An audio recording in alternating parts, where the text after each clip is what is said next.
Pada zaman dahulu kala di wilayah Bali, hiduplah sepasang suami istri yang kaya raya. Namun, mereka belum juga dikaruniai keturunan. Tak berputus asa, sepanjang hari mereka berdoa dan meminta kepada Tuhan agar segera dikaruniai anak.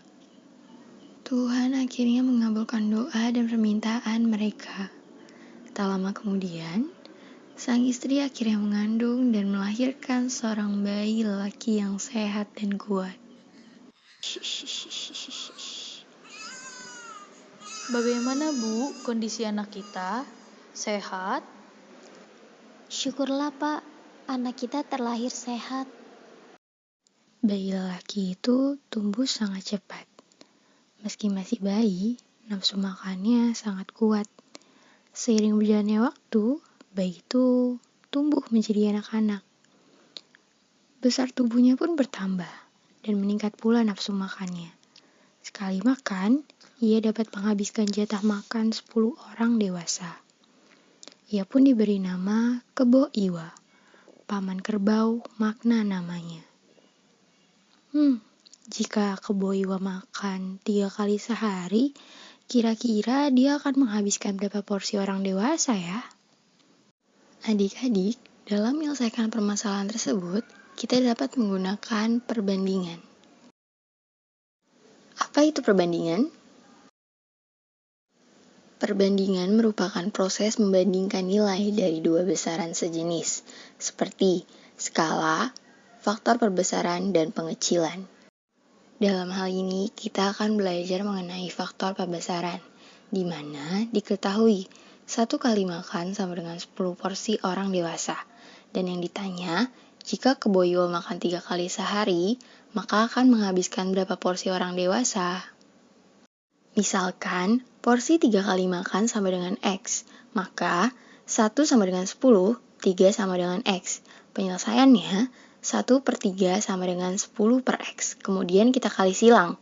1 dikali X sama dengan 10 dikali 3. Maka diperoleh X sama dengan 30. Jadi, Kebo Iwa akan menghabiskan 30 porsi makan orang dewasa jika ia makan sebanyak 3 kali sehari. Bertambah hari, bertambah besar tubuh Kebo Iwa. Bertambah kuat pula nafsu makannya. Sekali makan, kebutuhan makannya sama dengan kebutuhan makan 100 orang dewasa. Kedua orang tuanya benar-benar kewalahan memenuhi hasrat makan Kebo Iwa. Karena lama-kelamaan persediaan padi di lumbung miliknya sudah menipis. Bagaimana ini Pak? Persediaan padi kita semakin menipis, sedangkan setiap hari jatah makan Kebo Iwa semakin banyak. Entahlah Bu, apalagi sekarang ini desa kita sedang dilanda kekeringan Bu. Bagaimana ya Bu solusinya? Kebo Iwa sendiri terkenal pemarah. Jika kebutuhan makannya tidak tercukupi, maka kemarahannya akan mudah meledak. Saat Kebo Iwa marah, ia akan merusak apa saja yang ditemuinya. Rumah-rumah penduduk dan tempat ibadah pun dapat dihancurkannya. Jika kemarahannya telah meninggi, penduduk desa akan sangat ketakutan. Meskipun terkenal pemarah, Kebo Iwa tetap berbuat baik. Ia bersedia membantu penduduk desa yang membutuhkan bantuannya. Ia dapat melakukan berbagai pekerjaan berat, seperti membuatkan sumur, membendung sungai, dan dengan semangat ia juga mengangkut batu-batu besar.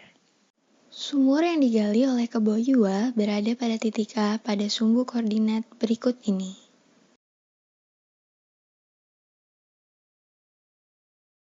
Sumbu koordinat tersebut menggambarkan sistem koordinat Kartesius.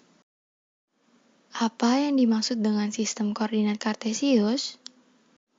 Sistem koordinat Kartesius merupakan sistem koordinat yang menetapkan setiap titik di dalam bidang dengan menggunakan serangkaian koordinat numerik yang jaraknya ditentukan dari kedua sumbu, dalam hal ini sumbu X dan sumbu Y. Lalu, bagaimana menentukan letak sumur pada koordinat Kartesius tersebut? Pada gambar di samping, titik A menyatakan sumur, Maka, titik A sejajar dengan 2 pada sumbu X dan sejajar dengan 6 pada sumbu Y, sehingga dapat dinyatakan X sama dengan 2, Y sama dengan 6.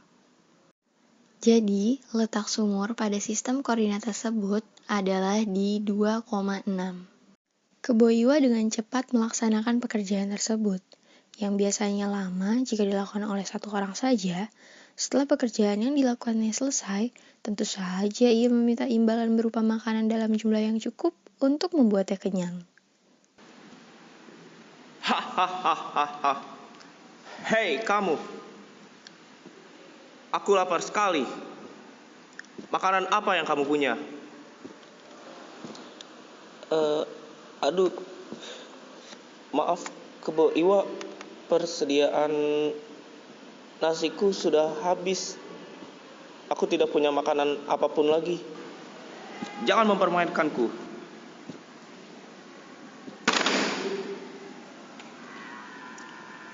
Wah, ada suara sapi. Di mana sapi itu berada? Ku cari suara itu.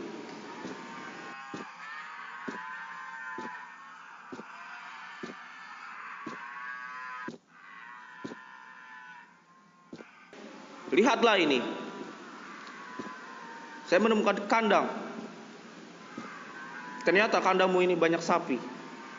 Ketiga sapimu gemuk-gemuk. Sepertinya ini akan cukup untuk menggajal perutku.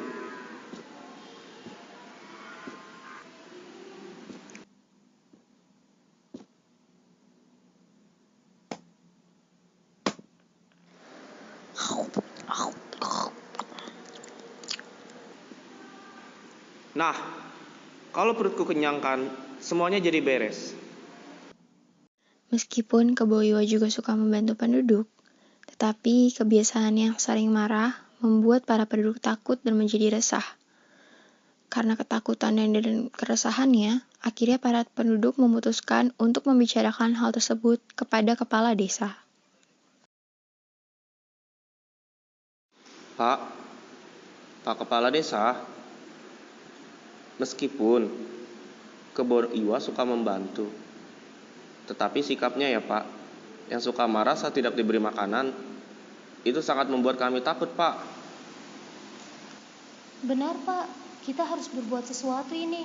Belum lama ini Kebo Iwa sudah makan 3 sapi saya. Padahal saya mempunyai sapi tersebut untuk membajak sawah. Saya pun sebenarnya takut menghadapi Kebo Iwa, tapi siapa yang berani? Warga juga nggak ada yang berani kan? Setelah beberapa hari kemudian, para penduduk mengumpulkan berbagai makanan ke rumah kepala desa, serta batu kapur dalam jumlah yang sangat banyak di tanah kosong. Pak Kepala Desa, sebenarnya untuk apa kita mengumpulkan semua ini? Iya Pak, benar. Untuk apa kita mengumpulkan batu kapur Pak? Tenanglah, saya punya sebuah rencana untuk mengatasi masalah Kebo Iwa. Aku jadi penasaran. Kira-kira Kebo Iwa akan menghabiskan berapa banyak makanan dan minuman ya? Di sini ada 50 orang warga.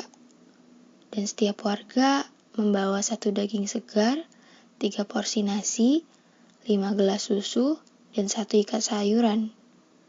Berapa yang bisa dihabiskan oleh Kebo Iwa ya? Adik-adik, dalam menyelesaikan permasalahan tersebut, dapat menggunakan aljabar.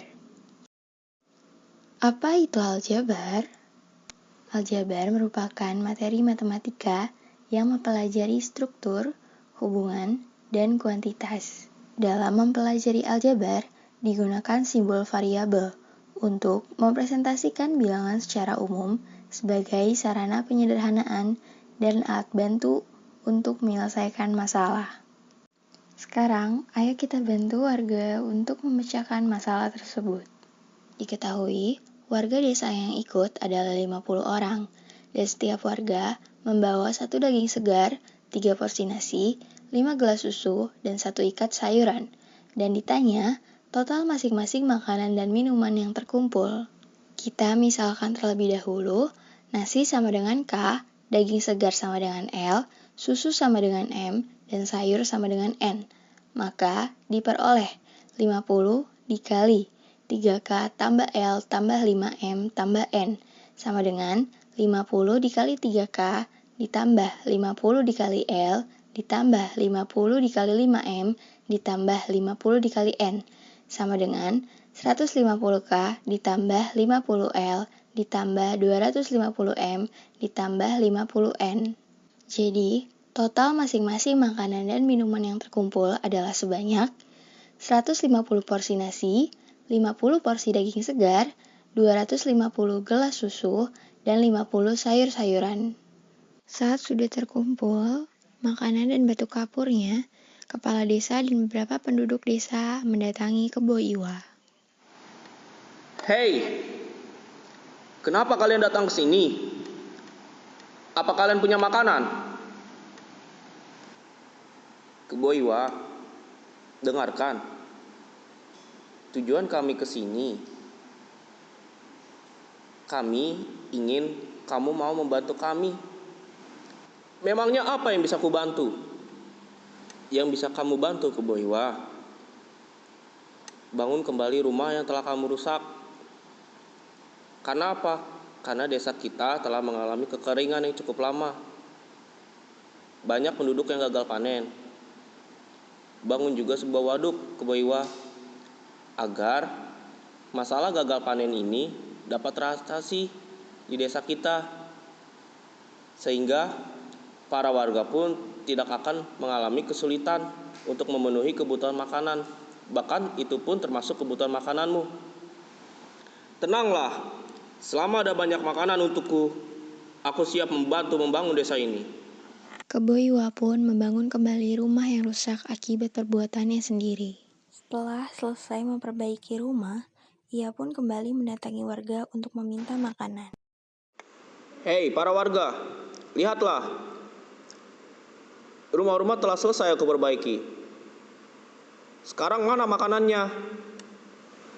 Sabar dulu. Silakan kamu Kebo Iwa membuat waduk di tanah yang kosong. Baiklah, jika itu keinginan kalian, tidak masalah. Kebo Iwa dan kepala desa pergi ke tanah kosong tersebut. Di sana terdapat batu kapur yang sangat banyak. Untuk apa batu kapur sebanyak ini? Begini Kebo Iwa, kami akan membangun rumah untukmu. Ternyata kebaikan kalian membuat saya terharu. Diiming-imingi oleh makanan yang banyak, Kebo Iwa pun semangat menggali tanah untuk membuat waduk. Kebo Iwa terus menggali tanah hingga keesokan harinya. Lubang yang ia gali pun semakin dalam, dan air yang keluar pun semakin melimpah. Bahkan tanah galian pun sudah menggunung mengelilingi lubang galian. Sementara itu, para penduduk mendatangi Kebo Iwa dengan membawa makanan yang banyak. Kebo Iwa, istirahatlah dulu. Ini makanan yang sudah kami janjikan untukmu. Oh iya, kepala desa. Terima kasih. Kebo Iwa memakan makanan tersebut dengan sangat lahap, hingga semua makanannya habis. Karena kekenyangan, ia pun mengantuk dan tertidur di dalam lubang yang telah dibuatnya. Ia tertidur sangat nyenyak, sehingga tidak sadar bahwa air telah naik dan tubuhnya semakin tenggelam. Para warga, cepat. Lemparkan batu kapur itu ke dalam lubang. Jangan sampai ada yang tersisa. Kepala desa dan para penduduk saling gotong royong melemparkan batu kapur ke dalam lubang. Tidak lama kemudian, lubang pun sudah dipenuhi batu kapur dan Kebo Iwa pun terbangun. Ia pun berusaha untuk keluar dari lubang itu, tetapi terlambat karena tubuhnya sudah tertimbun oleh batu kapur. Kebo Iwa pun meninggal di dalam lubang yang telah digalinya. Air terus-menerus keluar dari lubang yang dibuat oleh Kebo Iwa.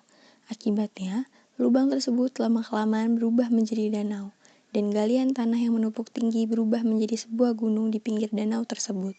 Kini, danau dan gunung tersebut dikenal dengan nama Danau Batur dan Gunung Batur.